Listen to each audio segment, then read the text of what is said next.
and welcome to Catholic Truths Live. Today we'll be going over the most recent video posted, which was yesterday, on the sex abuse scandal and my response to it. Let's get started on this, as well as Amino. Do I see? I know I've got a few people waiting for me to start, so we'll see how this goes.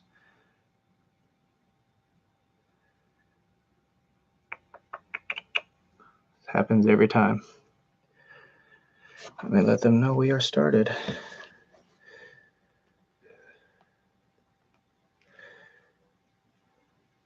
Interesting. I literally just had two different people tell me they were ready and I started and no one's popped up.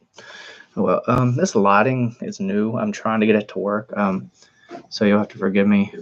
See, that's way too off. If I could get it on this side of me, it'd be great. See, when I'm looking at the computer over here, it's not too bad. Let me see how this works. See, now that's glaring on the computer now. And that's just kind of dark, but I guess we'll keep it at that for right now. I'll work on that lighting a little bit. Hello, Sniper. We got Sniper on. Again, we're also live streaming on YouTube, so we can, anyone wanting to join in on that is welcome to do it. Our session won't be probably too long today unless there's a lot of questions. You're good to join, remember, but when we do these live sessions, it's all type in the chatting. I'm only typing and texting, not actual voicing from everybody else. That's because this is also live streamed on YouTube, and this is my rosary that's jingling because mine's made out of metal. This also, for those watching the video, I also host something called Ask a Catholic sometimes, and in that, people join the actual call with me and ask me questions verbally, but this isn't that. It's a little different. So I'll be answering any questions through the chat on here or on YouTube. I had a lighter somewhere. There we go. I have a candle. Real quick, in the name of the Father, Son, and Holy Spirit, I'm going to light this candle for all the prayer intentions that I have, and if anybody else has any, that can go into this prayer as well. So we'll light this, and this candle will probably outlive this session. I don't know. They're a little prayer candles, so they burn up pretty quickly, and I got an incense burning too, so it's going across the thing. So for those that didn't see my video, I made a response to the sex abuse scandal, and my biggest thing about it was pleading people not to leave the church because of the sins of other people, because I'm seeing more and more of that, and that's what prompted my response to make that video. For those of you that don't know the sex abuse scandal, which is everywhere in the news, so I'll just explain it a little bit. If you see me looking over here, it's because I got my camera right here, but my computer screen's over here, and I got a TV with my computer screen on it right there, so I've got like multiple angles I'm hitting things. But back in the early 2000s, it came out that there was a big cover-up for child sex abuse, and that was mostly dealt with, even though it's still an issue. But, it was directly touched on. Then this past year, some people were calling it the Summer of Shame. A lot of scandal came out and was shown that not only had kids been abused, and it was still going on, but adult seminarians were also being abused. In fact, it was pretty much older teenagers ranging 17 and 18 up to the early 20s, which is the typical age for seminaries, were being abused sexually. And what this means, because you ask how can an adult be abused like that? A lot of the times it's done with favors. It's like, hey, if you do this, I will, you'll get this specific privilege or something like that. Or if you don't do this, I'm going to kick you out of the seminary, that kind of thing. But after they did some studies and statistics, they found that 81% of all these sex abuse cases in the church were they involved young men, not actual children. And of course it was homosexual in nature because, it's male on male. And one of the big problems with the whole thing is we just had a sex summit recently, and they refused to acknowledge that there was anything homosexual, nor did they acknowledge anything about the adult abuse. They only dealt with child abuse, which that is a problem. But the issue with that was that they had already had a huge conference of, about almost going on 20 years ago that covered this. So there was nothing new that needed to be covered other than maybe some of these priests needed to be outed a little bit more publicly. But um, it was just a show. People, it seems that a lot of people in the Vatican were hoping that they would have done this and then everyone would quit talking about it. But in the end, it's just been mocked over and over, because even secular media, which oftentimes is in the pockets of some of these priests and bishops, were questioning the logic of having this conference when they weren't going to actually deal with the issues that were causing problems. Anyways, that was my big thing in my video. Does anybody over here in Amino have any questions? It can relate to that. It can relate to past stuff, what's going to happen in the future, people involved, or anything that's remotely related. You can ask any questions if you have any, or if anyone, unfortunately, is not on YouTube, they could ask me a question too. But let's see. Let me get that started. Okay. So do I have any questions, anybody? We got Matt, Sniper, and I believe Pius is listening in. So any questions would be good. If not, this is going to be a really short live stream because it's meant to cover my video. Okay, we see Pius is typing something. And so help me, Pius, if you're typing this long to tell me you don't have any questions, I'm going to lean through this phone and pop you on the back of the head.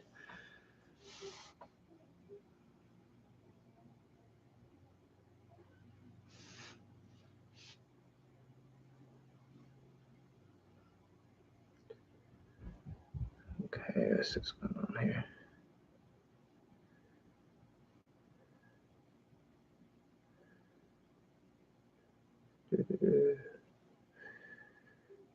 Oh, never mind.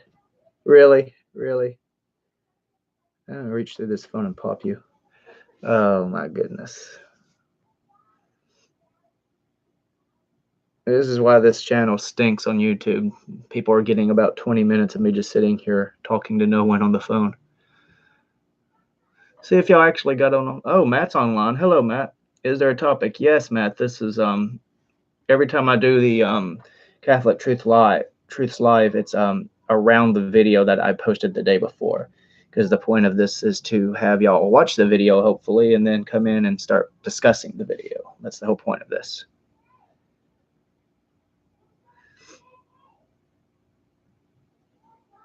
And I hope on YouTube there you can hear me, because I've been fiddling with stuff and I don't know what is and isn't working. It has this little meter down here on YouTube that says that I'm supposed to be able to see, level my voice, but it just keeps the first little dot lit. It never goes up. Every so often I'll see it go up, but I've actually screamed into the mic and it didn't move. But then sometimes people say, oh, I can hear you.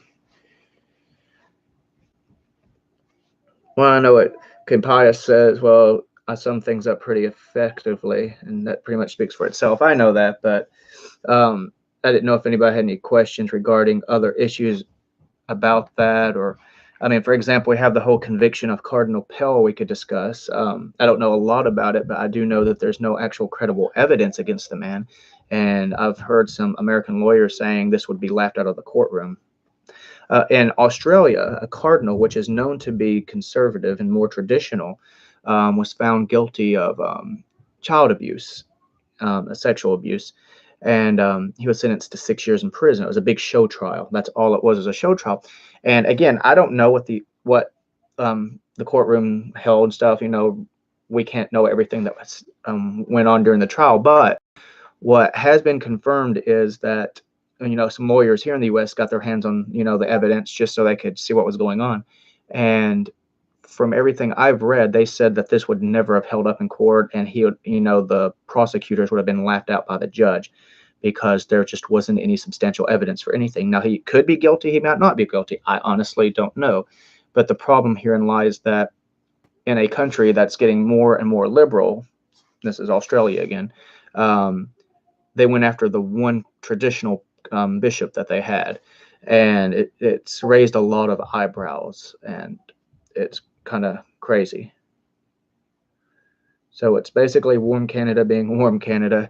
I'd say killer Canada because everything wants to kill you for the most part. But yeah, pretty much. Again, we don't know the exact details of everything, but I don't like to pass any kind of judgment in cases like this if there's no actual evidence. I mean, you can scream rape, abuse, whatever you want to, but if there's no evidence, you don't have a case. And that seems to be what happened, but they still took it up because I know Australia's government's trying to, sort of like the American government, get more and more secular. And so if you actually have people that are traditional in their Christian faith, and it has to be Christian faith, not Muslim faith or other odd religion faiths. Only it's Christians that are being attacked for this on the national levels for most countries. Um, there's this weird thing in this country, and I know it's happening in Australia, it's happening in Canada, and it's happening in England. At least in England, there's a big pushback on it, though, by now. But you have all these extreme liberal people getting in charge and attacking traditional Catholic or just Christian teachings, and calling people bigoted because, oh, say Catholics, we don't believe in homosexual marriage. Well, suddenly we're bigots because our views, which are thousands of years old, suddenly don't conform to the now. So we're the bigots. But at the same time, these are the same people that welcome the Muslim population. I'm not going to say every Muslim is a bad person. Some of my family is Muslim, but they're welcoming in cultures that are extremely fundamentalist and traditional, in which they beat women, they abuse women, they'll take multiple wives. Now, they'll everything that these same people will blame Christians for doing when the Christians aren't even doing that. Example on the homosexual issue is it is very common in Muslim countries for these people to be killed in terrible ways, but yet the people that are against Christians for not welcoming homosexual marriage are welcoming these people that go out of their way to kill homosexuals. It's baffling and dumbfounding all at the same time. You have YouTube on mute and VC on headphones. So that's one of my viewers here is telling me that he's listening to me on Amino, but watching me on YouTube. Come on, Matt, you gotta do it the other way around. I gotta know if YouTube's working. Let me see. But I think one of the big problems that's happening with all this sex abuse stuff is my own priest, who is a very kind elderly man, was talking with me about it because he and I like to talk quite a bit. And he was telling me it's really hard for priests right now. And because you have very innocent priests that are just going out there trying to do what priests do, and they're just being screamed at, yelled at, being insulted, called bigoted, people being attacked, just because you have a handful of individuals. Not handful, it could be a really big handful, but that doesn't mean everybody. I mean, this isn't like a drop of poison in water, or if you put one in, it taints the whole thing. One drop in it, it taints the whole glass. That's not like this. This would be more akin to a bag of marbles and throwing a couple of broken ones in. That doesn't mean the whole bag of marbles is now bad. It just means those few ones are bad. But he's I think, how old did he say he was? I think he's 82 or 84. I can't remember, but he's a pretty old priest. And we're here down in Mississippi where there's like hardly anything, that goes on for the most part in this general area. And even he's facing some issues. And it's just sad, don't blame someone else's sin on somebody else. I mean, you see this in high schools or just schools in general. If someone finds out your parent is like if your parent was the town drunk, everyone makes fun of the kid that's in school. That's how bullies work. It's not right because the kid's not a drunk. It's just their parent is. It's terrible this is happening. And I know Mississippi, they're taking an initiative right now. I don't know if they're actually under investigation or not. They're doing this preemptively. If they are, they're just doing it publicly. But our Sunday, during Mass, after Mass, before they're in processional, our priest, he said that bishop sent a letter to all the parishes, and so he read it out loud for us, and the letter was a acknowledgement that these abuses are happening and that the diocese have been doing backlog checks and doing some of their of their own investigations.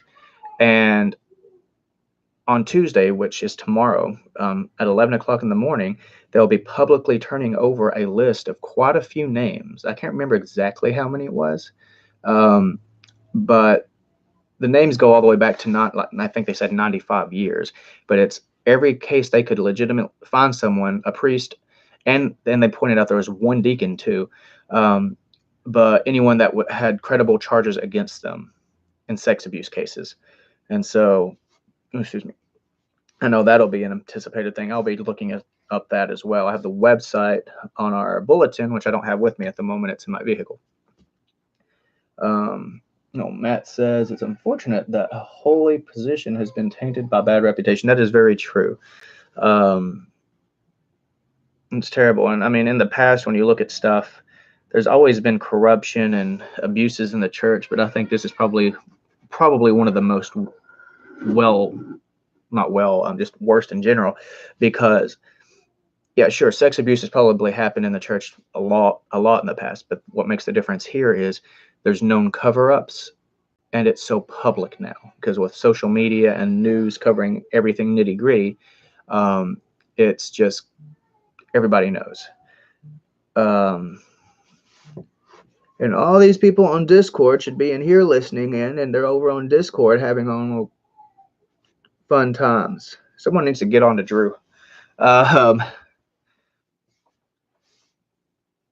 But yeah, it's terrible. And of course, I face my own trolls here in Amino and in real life even.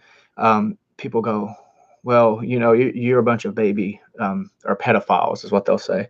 And I'm like, how am I a pedophile then? Because you're associated with them. Like, I'm not associated with any pedophiles. I mean, the closest I'm associated to a pedophile is a teacher I had growing up that the feds came in and arrested, and turned out he had an insane amount of illegal materials in his home and at the school.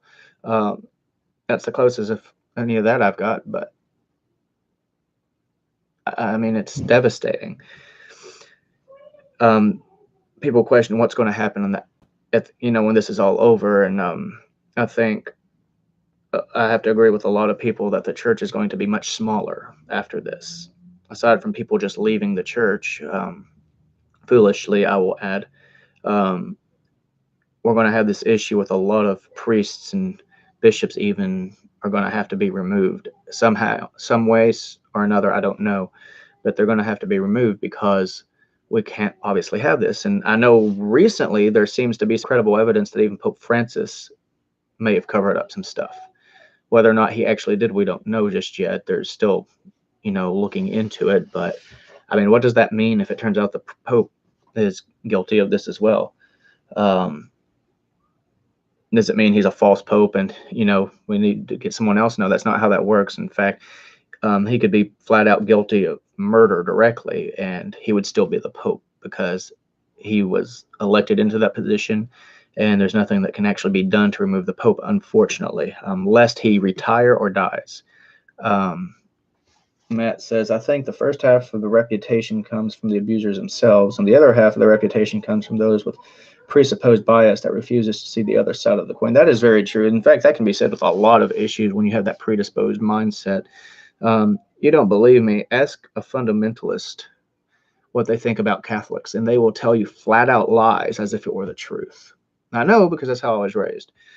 Whether or not they realize it's a lie depends on the individual. I mean, I was raised in such a way that I fully believe that Catholics worshiped Mary and the Pope, and that they believed the Pope was, perfect.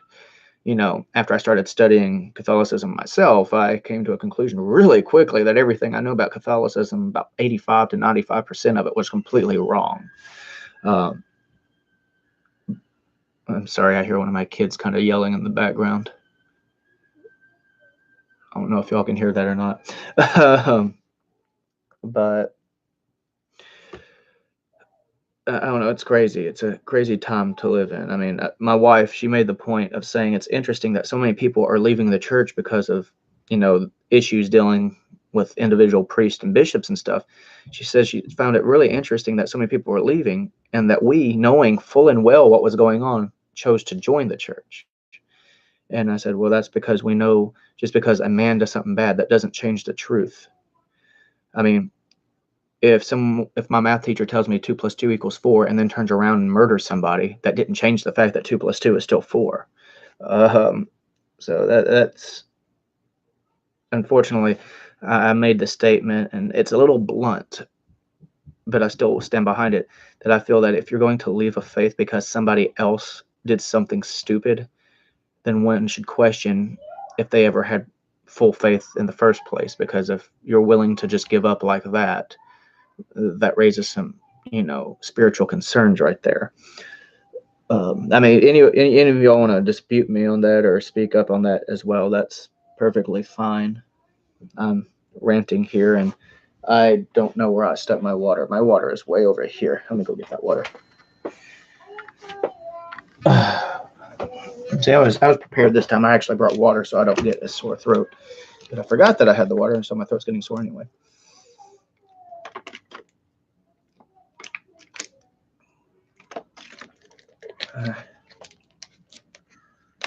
Okay, Matt asks, do you think a new pope, or at least higher ups, would help the situation? I don't know. I think it depends on the pope.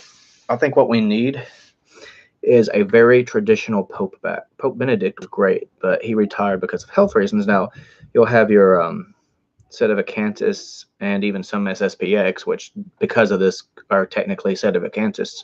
They will say that Pope Benedict is still pope and that he was forced to resign and therefore it's an invalid resignation. But he has come out time and time again, and even during like private discussions, has flat out stated that he just didn't feel physically there.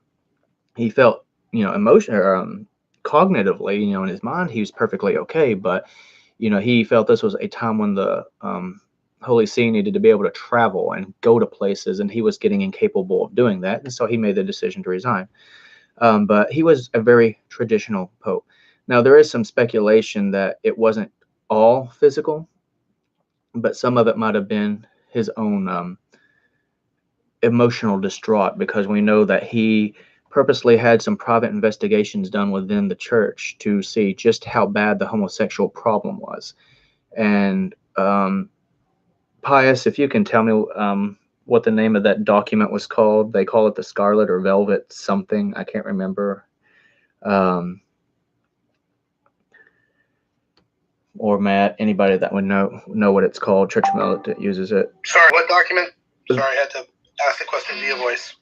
The document Pope Benedict, or not really a document as much as the results of the investigation Pope Benedict had done into the church, and they brought him a 2-folder response, and it's like, the Scarlet or Velvet dossier is what it's called. I can't remember if it's Scarlet or Velvet.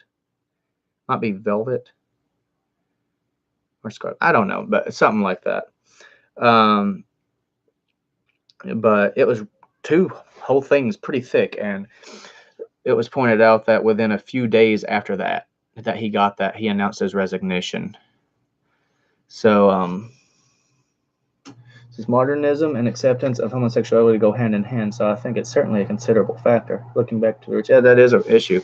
But if we could get a traditional pope in, I think that could help a lot. But I mean, when I say a traditional pope, he also has to be someone that's willing to stand up and not to kowtow to the whims of society. Because unfortunately, as much as I want to like Pope Francis because of a lot of the stuff he does, it's hard to think of him as one of the great popes like so many people do, because he will say one thing but do the other. Like he condemned homosexual marriages. He like openly did that. But then he sits there and he condemns all the abuses.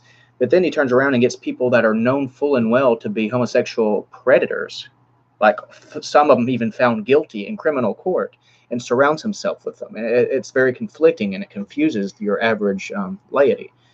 Even priests and some bishops are a bit confused by it. There seems to be a mafia-style issue going on with a lot of the bishops, where if you don't believe one way, like the more modern way, then they'll do whatever they can to get you out of power. So we've seen examples of, I believe in Florida, Saginaw, where the priest had asked his parish what they wanted, and they all, they had meetings about how they wanted to keep things traditional. And so he started adding some Latin phrases in. He started standing ad orientem, or to the east. Things like that during the Mass. He started using incense and chanting. And my understanding is it was like one couple that was really rich contacted the bishop and said that this priest was doing crazy things and they didn't like it. Mind you, he had done nothing wrong. And the bishop recommended that he take a short vacation. And a recommendation is just that it's not a command. If I recommend, my wife have a night out because she's too stressed because of all the kids, she can say, okay, that sounds nice, I'll do that. Or she can say, no, I need to stay here and finish whatever I'm doing. So, it's a choice. Well, the priest told the bishop, he said, no, I need to be here and, with the parish, and you got stuff to do.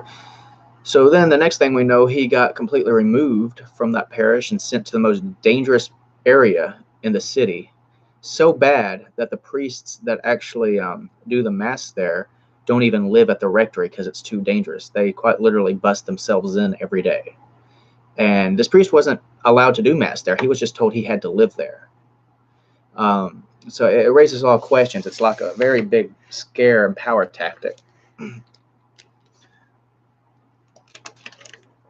But I think we need a strong pope that is traditional, willing to stand up. And my two choices of who I would like the next pope to be, and of course it's not up to me, it's up to the cardinals, and hopefully that they let the Spirit lead them to what's needed in the church. But I would either go with Cardinal Burke, who is a American bishop, of course, and well known for being traditional, or Cardinal Sarah. Some will say Sarah. I believe it's Sarah, though. I believe, is he from Nigeria, guys? I can't remember exactly. He seems to speak French on Twitter, so I'm not 100% sure where he's from. But regardless, both of them are very strong and traditional. Some people would have spoken out they'd prefer Sarah over Burke because I think Burke's a little older, which makes sense. I picked Burke first for myself because I know more about him. But I think, a strong traditional pope would be great. And not only that, but him to not only stand up against these abuses and this power struggle we see with modernism, but to also remove bishops that are known to support heresies or just false teachings and stuff. Because we have like Cardinal Supich in Chicago, who openly allows a gay mass. That completely goes against church teaching. It's not allowed, but he allows it. So it raises a lot of Guinean. Okay, he's from Guinea. Okay. Sarah's from Guinea, as Matt is telling me here.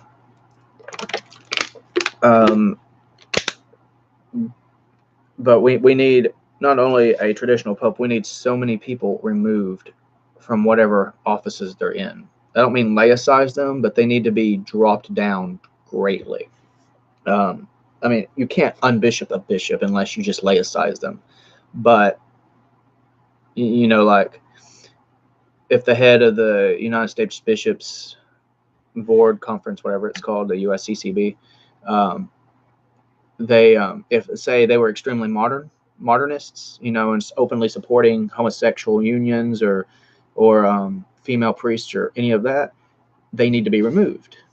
And not just removed, but forbidden from ever holding a type of office like that again. Because the problem is, we had this discussion today. I won't get too deep into it, but over in Catholics, we had this really long discussion with two different people today claiming to be Catholic. I'm not going to pass a judgment if they really are or aren't. But I would say that in the general sense, I told them blatantly they aren't really faithful Catholics, because they're sitting there saying, oh, I don't believe this is correct, and I don't believe this is correct, and I don't believe this is correct, about official church teaching and dogma. And unfortunately, we're seeing way too much of that in the church today. It's too many people are sitting there, lukewarm Catholics, as you want to say. I say go deep into it. It's what Pius tells me. That's part of the problem, though, is there's just too many lukewarm Catholics today. They don't want to believe everything the church teaches, which is what you need to do. If you are going to have a faith, you can't pick and choose what parts of the faith you want because you're not believing the faith then. Jesus didn't turn around before he left and said, "Oh yeah, and just everything I taught y'all, you can paraphrase it and you don't even have to teach most of it." He never said that. He was always strict in what was to be taught. The apostles were the same way. And when you start picking and choosing, you're taking away from Christ and his word. Um,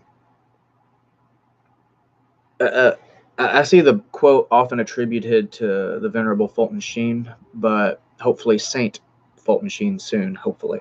Um, but it says that if you say you're Catholic, but then say but, you cease to be a faithful Catholic. Uh, yes, Pies. Okay, real quick, I'll go into that. Fulton Sheen's body has been in dispute on what they're going to do with his body. From what I can gather, Fulton Sheen left in his will his body, his remains to be dealt with by his family, and his family lived back in his hometown.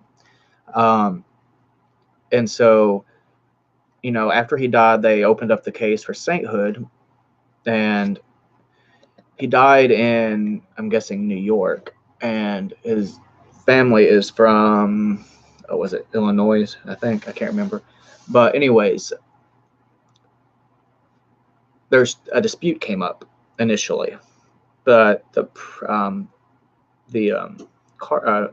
archbishop at the time said, "No, we're not going to worry about it." And that dispute was the fact that when you raise the case for canonization to a saint, the process can only be done by one group. So if what happened was his hometown raised the case for sainthood, and they started the process. But then over in the New York area, they raised the case too. And so it got to a point where it was almost finalized, but you got two different cases going on. And see, when they canonize a saint, they also dedicate a shrine to the saint and everything. And herein lies the problem. When Fulton Sheen died, his body was left in New York.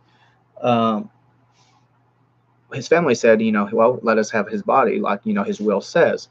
And originally, the archbishop up there was perfectly fine with that. They were getting things in order. He died, I believe.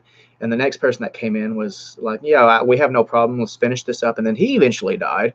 I don't know why the process was taking so long, but it's one of those things. If it had just sped up a little bit faster, this would not be an issue. But Cardinal Dolan came in and he said, no, no, no, no, no, no, no, no. He's ours. And what happened was he made the claim that one priest, Fulton Sheen, had told one priest that he wanted to be buried in St. Patrick's Cathedral in New York. And from what I can gather, that might not be exactly what happened. My theory of what happened is they were talking about being buried in St. Patrick's Cathedral, and he told the priest, "Oh, that would be nice to be buried there." And that's my theory of what happened. But regardless of the exact wording, Cardinal Dolan is using that, saying this was what Cardinal Sheen or Fulton Sheen wanted, despite the fact that Fulton Sheen made a will out at the end of his life that allowed his family to take his body home. So, of course, since he wouldn't turn the body over, the family sued. It went to court, and the family won. And so they're like, all right, give us the body. Well, Cardinal Dolan appealed it. So it goes to appeals court. And because of the appeals, the body wasn't able to be transferred. And they go to appeals court, and guess what? Cardinal Dolan loses yet again. And then the body wasn't transferred this time because Cardinal Dolan almost immediately went straight to whoever was in charge of it and said he refused to let the body be removed until they appealed again. So they ended up appealing a third time, and I think that's what this one was a third time, but the body still wasn't moved. And they lost the case. And that was big news. What was that, a week or two ago, I think, that came out. So we're hoping, and the diocese has said that they're not sure what they're going to do next, which has worried some people because, if you lose the same case 3 times in a row, and it's not even going up in the courts, they're knocking it back down to the lower courts because it's stupid. It's common sense. He does not have a case, but he keeps trying to sue, and no one understands why. But the family did win the case again for a third time. I think it's third. It might even be a fourth or fifth. I can't remember exactly. But he we're hoping that they get that body there, and then once he's buried, they can, dedicate a shrine and do the full canonization process. And Matt has said a few things that I have not been seeing because I'm looking straight at the camera. Okay, he says, I think lukewarm and cafeteria Christianity that faces the world today is a result of the inability to handle delayed gratification and resist initial carnal pleasure. That is a good point, Matt. Said, would I recommend any books by Venerable Sheen? I'll be honest, I have never read a book by Venerable Sheen. I've only ever watched one episode of his TV show that he used to have. However, my wife recently got me this, which unfortunately on the camera it's in reverse, so you can't read it right. It's Fulton Sheen's Wartime Prayer Book. And this can be used by soldiers, but you could also use it as a prayer book just personally when you're fighting your own demons or the demonic or anything like that. And it's on my list of books to read because I got a bunch of books up here I'm reading. I got a bunch of books over there. I got a whole stack of books I'm actively reading right there. I got way too many books I'm reading. But that would be a decent book, I guess. But it's just a book of prayers. It's not a direct read through, I don't think. Well, some of it might be because here's some reflections right here. So, yeah, you could probably read it front to back as well. My wife randomly surprised me with that. It's not even a big thing. It's a little bitty old thing. Matt, you can see how big it is. It's like smaller than, or about the size of the palm of my hand. I'm sure they make the same book a lot bigger too, but I'm currently reading the, hang on, let me get that book. I can never remember the exact title to this book.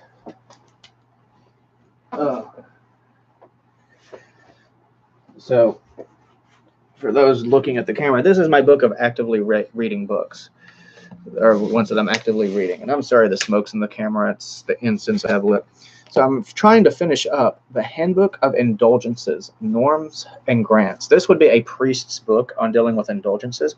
And I've read through all 70 different indulgences in the beginning of the book as well. I'm reading right now the Apostolic Constitution of Indulgences. I'm ready for I'm reading part 4, and there are 5 parts to it. So I'm almost done with this book. It's just not a book you want to sit down and read back to back. It's like you don't pick up the Constitution and start reading it like a book or anything.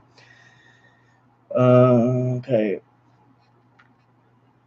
I think we greatly enjoy his books. He seems to have fantastic ways with people. He does. I don't know how many books he wrote, but I've heard a lot of people like his books.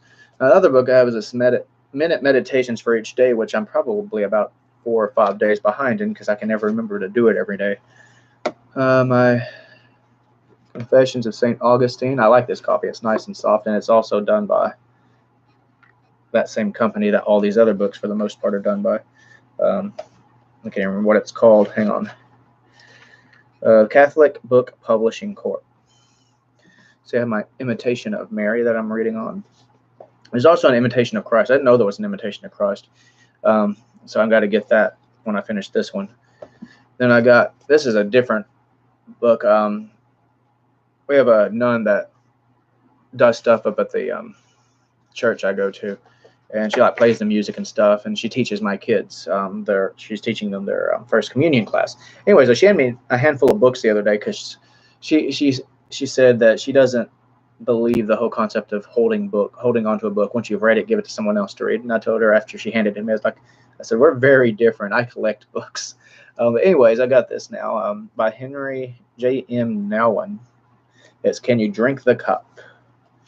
I think I've read that much so far. Hang on where I'm at.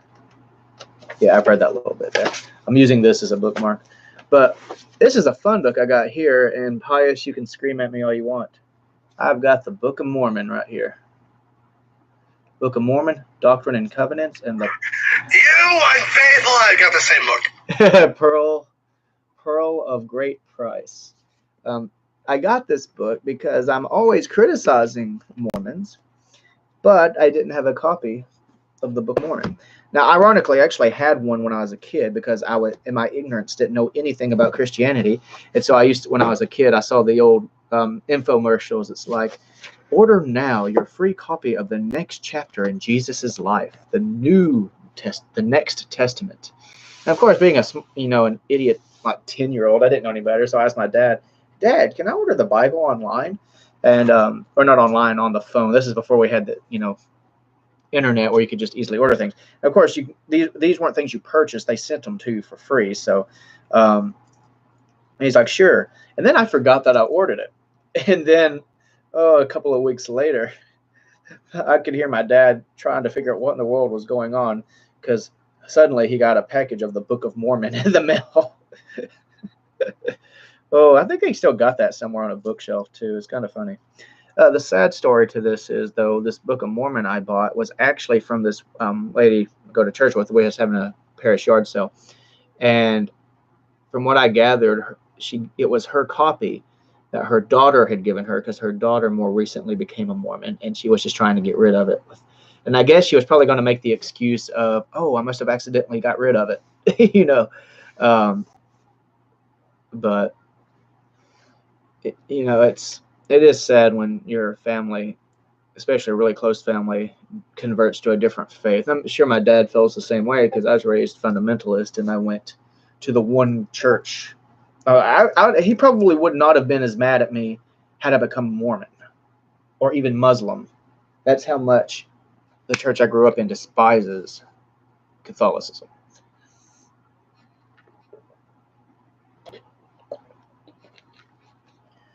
Bob Mulligan. Does anyone even know who Bob Mulligan is? Didn't they split up over like a potluck or something? Oh yeah, my home congregation that I grew up in, it was a monetary disagreement, but it was something small, and so something equally stupid to a potluck disagreement. It was something equally stupid. It might have even been what to do with, like, oh, we have this little excess of money. What do we want to do? Well, let's paint the foyer. Let's paint lines for the parking. It could have been something that stupid. It doesn't matter because this church split into 3 new congregations because they couldn't agree what to do with one little bit of excess finances. So one of the smaller groups stayed in the building. One went and joined with another really small church down the road. And yes, I say down the road because in a mile radius, anywhere you go in Middle Tennessee, there's going to be a Church of Christ within, multiple churches of Christ within a mile radius. They went down there, and then another group went and just started doing home church at their own house. So hang on, we got some discussion. Finish confessions in a few weeks, and now St. Augustine's. Faith Wisdom. I said, well, I saw what your comment said, Faith Wisdom. I don't know why it retracted it. It's like, imagine if you were Pope. I don't think I'd make a good Pope. I mean, I would want to be traditional, but one, I'm not eligible technically because I'm married. Granted, there's actually hardly any requirement to be the Pope because they don't have to vote in a cardinal. But Matt, the Bob Mulligan comment, did you see what it said? Because I'm seeing some comments pop up and then they just suddenly get retracted. Even one of yours did. Was it anything bad or?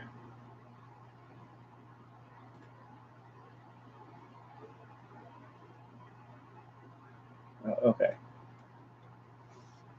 Okay, so doubly somebody said something bad. Of course, Matt, you have one that's retracted. So either A, you said something bad or you misspoke. I don't know. Faith Wisdom, I didn't see anything bad with that one. They just said, imagine if you were Pope or something like that. It wasn't bad. But then the Bob Mulligan, I don't know. Anyways, it was nice to see 3 different people on Facebook for a moment. Or not Facebook, on YouTube for a moment. Man, there's too much social media. There is way too much social media.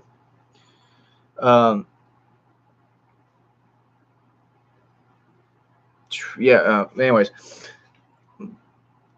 I was raised Church of Christ. Since we don't have much going on for the main topic anymore, I'll give a little bit on my own history when it comes to that. Church of Christ is, when you talk about fundamentalists, if you want the most fundamental, that's probably going to be Church of Christ. They're also very widespread in the South. Like you think of Baptists and you see Baptists everywhere. The Church of Christ in Middle Tennessee is like what Baptists are everywhere else. They're just everywhere. And mainly it's because, and up in Kentucky as well. And that's because you had the whole, what do you call it? What was it? The Restoration Movement, and the Church of Christ was the predominant non-denominational that came out of it. But they're very, very fundamentalist. When I say that, I mean they are people talk about the term Bible thumper. This is Church of Christ is where that comes from. People say, "Oh no, that's the Baptist." No, it's the Church of Christ. It is most definitely the Church of Christ, because at least Baptists will use some. They have conferences and stuff, so they're pure denomination. But Churches of Christ, they're non-denominational, so they don't have a conference. Of course, I still consider non-denominationals their own denomination, because quite literally, they pretty much follow set rules, and if you diverge from it, you're shunned and stuff, so you're not considered part of the Churches of Christ. Then, hang on, Matt says, speaking of saints, do you have any advice as to what kinds of things to look for in connection to potential patron saints? You can look all you want, but really the patron saint chooses you. I didn't know. May I say something here? Yeah, you can say something. Yeah. Basically, he's right. It will choose you. Like in my case, I had a certain saint in mind. Then one night, I was discouraged, and I started looking through saintly quotes. After about 10 minutes of that, I came across a quote from Joseph Smith. So I abandoned that search, and I got more specific. And I looked up quotes from Saint Padre Pio. And after that night, I just knew, yeah, this is going to be my confirmation saint. Yeah, for me, I almost knew immediately that I wanted to choose St. Augustine, and because I knew he was a church father and that we might have had some similar issues, in our past. However, I started doubting that, and I started questioning whether I should choose like St. Joseph, because he's the patron saint of fathers and stuff like that, or just choose the whole family, because some people do that, but that's not as common. Anyways, I was thinking, but got to my confirmation. My confirmation was a bit odd because they didn't ask about patron saints or anything, but I'd already chosen St. Augustine. So, but I felt a lot of doubt whether if that was a wise choice for me to choose. Well, then I started reading some of St. Augustine's works, actually sitting down and reading them rather than just trying to study his life. And it dawned on me that I should have never been regretting, because this was like the perfect match for me. So don't fret too much. More often than not, you'll realize there is a saint that you recognize that you are really connected to. And Matt says, thank you, Pius. Oh, he says it in here too. See, this is weird because you're on both of these things. But anyways, back on the Church of Christ thing, they're very fundamental. Can I add one more brief thing about the whole saint thing? Yes. Before we move on? Yes. With St. Padre Pio, for me, it wasn't so much a fact of looking at his life or even really wanting to imitate his life, because I don't feel a calling to be a priest. I am nothing like him at all. In some cases, it's just going to be the peace in the life that they led and the encouragement that they give you. It's not necessarily going to be something that you feel a personal connection via experiences, but more a personal connection via goals, or a connection by what they say or how they speak to you.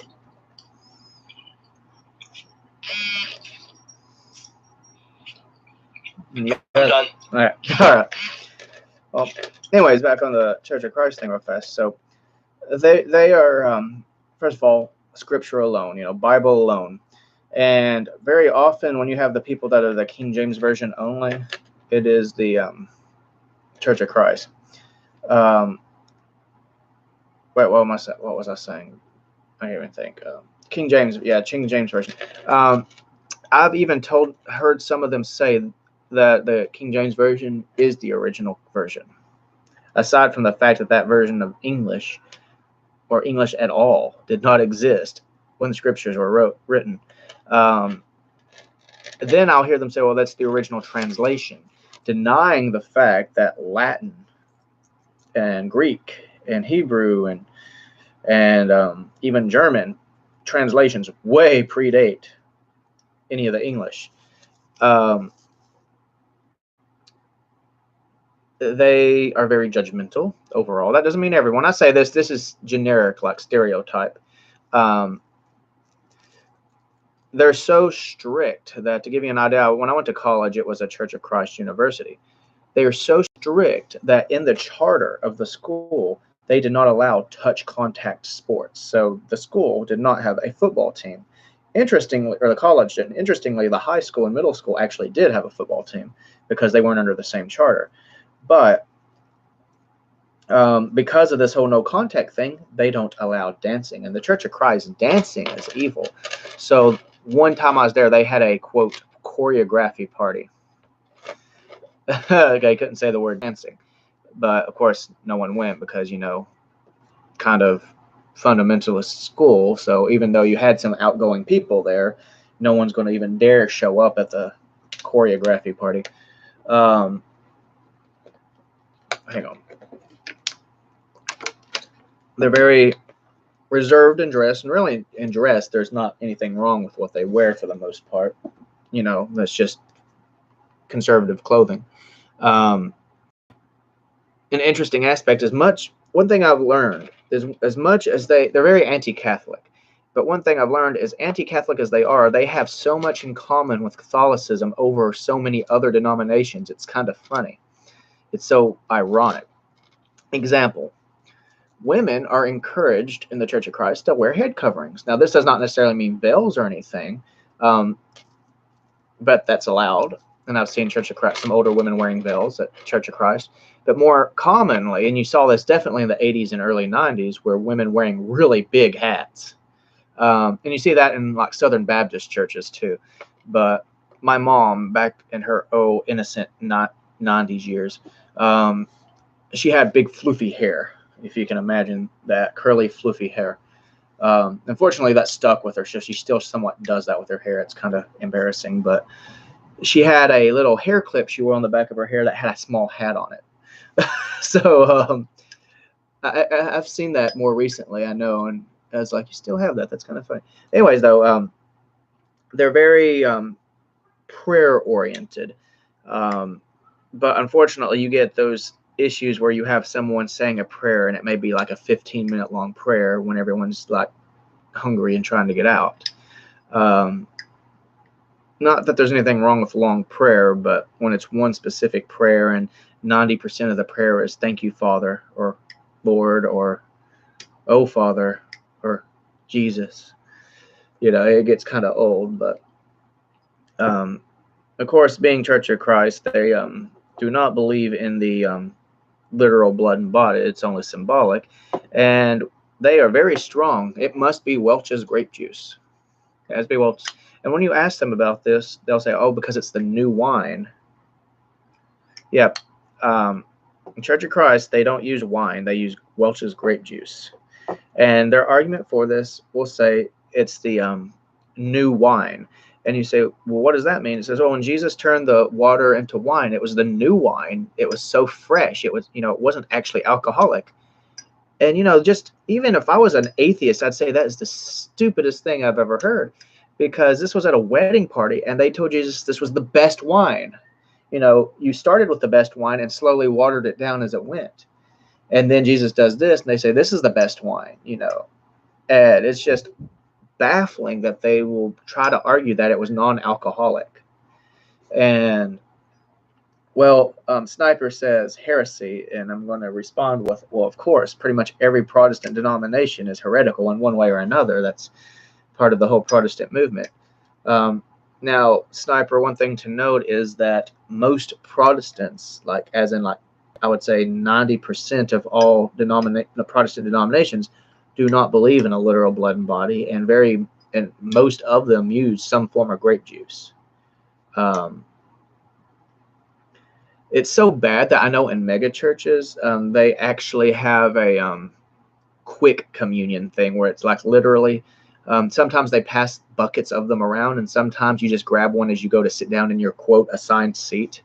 But it's like little, almost pill, those cheap vending machine medicine pill tablets or capsules or whatever. It's sort of like that. So you have a thing of kind of tinfoil almost, and you pull the top of it off. And on one side, there's a little bitty cracker that you eat, and the other side, it's got a little bit of juice in it. Yeah. And It's just ridiculous. They literally mainstream communion, and it's just stupid. Um, but yeah, the Churches of Christ members tend, now again, this is stereotypical, but they tend to be some of the most judgmental people you will meet. Now, again, I can't say this is everybody, because I mean, the last Church of Christ I actually legitimately attended in general, well, not the last one, but the one I seriously attended, I should say. Everyone there was really nice and open and friendly, and they didn't care about your background or anything. You know, very, very nice. This was the one next to our university, but it wasn't associated with the university. It was its own church. It just had a lot of college students, and most of the professors went there. But that's probably one of the big exceptions there. So if you ever want to go to a Church of Christ that's got a good, friendly attitude, just to visit or whatever, I'd recommend going to Nashville and going to Randy White Church of Christ. They're nice there. In fact, my wife and I keep trying to remember to go and visit the church when we're up there someday. Of course, we still need to go to Mass, because that cannot make up for Mass at all whatsoever. Oh, excuse me. Of course, that raises the question: are you allowed to visit, another church service, or attend another church service if you're Catholic? It's a yes and no question, or answer, I should say, not question, because yes, you can attend, yes, you can sit there, but what can you do? You can't take communion. That's the number one big thing. You can't take communion, because when you take communion, that means you fully agree with what everyone else believes, and that's what being in communion means. So you can't do that. However, you're also not encouraged to be a speaker, like the preacher or whatever. Um, not encouraged to lead singing or to lead prayer. And reason being is, especially with the preaching and the prayer, you're sitting there and doing things against what they would probably believe in, first of all. And secondly, it kind of legitimizes what they're doing. The music one, that's a little more iffy, and people will argue that one. That's because I know there are people that actually are hired people that go to other churches and do the music for them, which I think that says a lot if you're hired to work at a church to help with the music. I think that says a lot about that church right there. Um, it's like our the nun I was talking about that goes to our parish I was mentioning earlier. She is resigning in October, and by resigning, I don't mean she's not going to be a nun anymore. She's just moving back to be around more of her sisters, because she's been traveling all of her life, and she's getting really old, and so she wants to finish her days up there, back up north. But when she leaves, unless it's already been, we found someone else that can play the organ in the parish, we won't have any actual music for a while. But we're not going to go out of our way to pay someone to come in just to play the music for us, too. I know Churches of Christ, they're, oh goodness, they'll say they're non-denominational and they don't have a conference they attend, but my goodness, you go to one, you've pretty much been to every single one of the services they do, because everything is in a specific set order. You diverge from that and everyone gets mad and uncomfortable. Actually, one of my preachers when I was growing up tried that one time. He mixed everything up completely, and I've never seen such anger among the people. I thought it was kind of funny, but oh man, I look back at it now and I saw people fuming. No, it's sad. Anyways, though, do y'all have any questions? Because I'm gonna get off here pretty soon in a minute. We got 2 people watching on YouTube. Awesome. Does anyone here on Amino or on YouTube have any questions, whether on the topic of the post or of the video, which was the sex abuse scandal, or just about anything in general? That can be Churches of Christ that I was talking about. It can be other denominations. I might know some answers. Just any of that. Do y'all have any questions?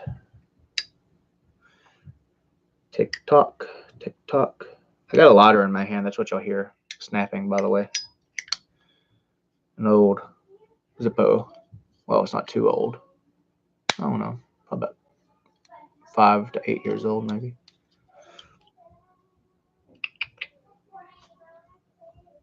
Real quick, guys, over here on Amino, do y'all know if they're suddenly allowing more than 100 people in the chat or something? Because it shows at the top that there's 102 people in our chat. And I don't know if it's a glitch Apparently, they recently upped the amount that could be in a chat at any given time. Do we know how many? Because I need to keep my eyes on I that. mean, I don't, but I'm sure someone around here could tell you. Well, I guess I'll find out another day. Anyways, guys, do y'all have any questions or anything? Because if not, I'm going to be signing off on both sides, or at least on YouTube here. I will probably keep this chat and Amino open for a little bit longer while I get things put up. Okay, well, if that's all on YouTube here, we are going to sign off. Thank you for joining, Matt, and for the people that didn't say bad things. I wish I knew who the other person watching us was today, because I see two people up there. Anyways, though, thank you all for watching. I will be live streaming the Catholic Geek on Wednesday, probably around the same time. Um, I don't have my streaming device for gaming yet, but I do have my camera set up now in such a way that I can just turn it slightly and my TV will be on there. And because I changed my lighting situation, it actually shows up almost properly on the camera. So I'll have a handful of different games I can play. I don't know what I'll do because I got my Switch. I could do Pokemon. I can do Skylanders, which we just got. I have my Nintendo Classic here. I could do Zelda Breath of the Wild. I don't know. We'll figure that out on that. I might even make a poll on online. So I'll do that over in I don't know, guys. Should I do that in Genesis or Catholics or both? Make a poll about what to play. What do y'all think?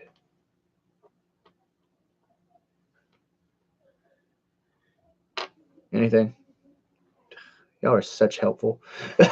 All right, guys. On you. No, oh, Sorry, what was the question? I said I'm going to be live streaming the Catholic Geek on Wednesday, and I was going to make a poll on what I should play, and I was asking whether the poll should be on a meet or if it should be on Genesis or in Catholics or both. I think it should be on Genesis and Catholics. Okay, then that will be my next post that I do, because I have 2 days to deal with that. All right, guys, on YouTube, I'm logging off. I will see y'all for this next week, but if you're going to join me with the Catholic Geek, that will be on Wednesday. So God bless. All right.